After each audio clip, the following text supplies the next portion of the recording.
So today I learned that James Carey's shot at Henry Ziegland and the bullet took 20 years to hit him and finally kill him. It sounds strange, but it's even stranger. In 1878, Henry decided to date Charla Carys. The reason that Charla and James have the same family name is because they are siblings. Charla and Henry lived on his farm for about 3 years when he decided to give it to his brother Jacob Ziegland. They moved to Charla's house and lived for another 2 years together when Jacob decided to sell the farm that his brother Henry gave to him. So Henry decided to buy the farm back and leave Charla in the process.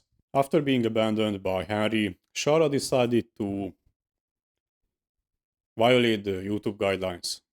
James, enraged by his sister's recent demise by her own hands, decided to take his revenge on Henry.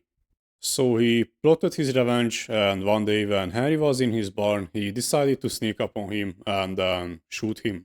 He managed to do it immediately on his cheek, that resulted in Henry collapsing. So if you recall from earlier, when I said that it took 20 years for the bullet to hit him, well, that was the second time the same bullet had hit Henry. Because the first time when it grazed his cheek, he collapsed not because he was dead, but because he was playing the opossum trick and they are playing dead. James fell for this, believing that Henry was actually dead, and then he decided to violate YouTube guidelines, just like his sister did.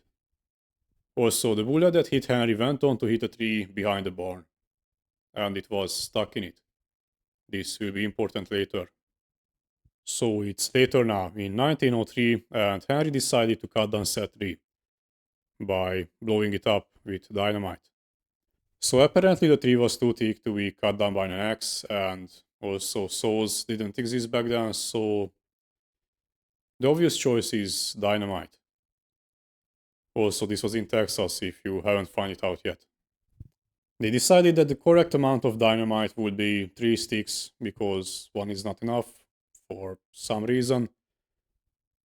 So I'm not a forestry expert, so I asked my friend, who is also not a forestry expert, and he said something about not needing 3 sticks of dynamite to blow up a tree, but I can't really remember it. Anyway, shortly after lighting the fuse, the tree, instead of being cut down, just ceased to exist. And the explosion that obliterated the tree had also propelled the bullet that was stuck in it from 20 years ago at considerably high speeds. And since you are watching this YouTube video, I am sure you can guess the trajectory of the bullet. From all the different directions, the bullet picked the one that was going straight towards Henry's head. And this time he wasn't so lucky to survive with a wounded cheek. He went straight to heaven, following the tree that he has just annihilated some seconds ago. He was probably angry because now he had to blow it up again in heaven. So a bullet that was fired 20 years ago and had already hit him a second time, killing him. I have no idea how to end this video.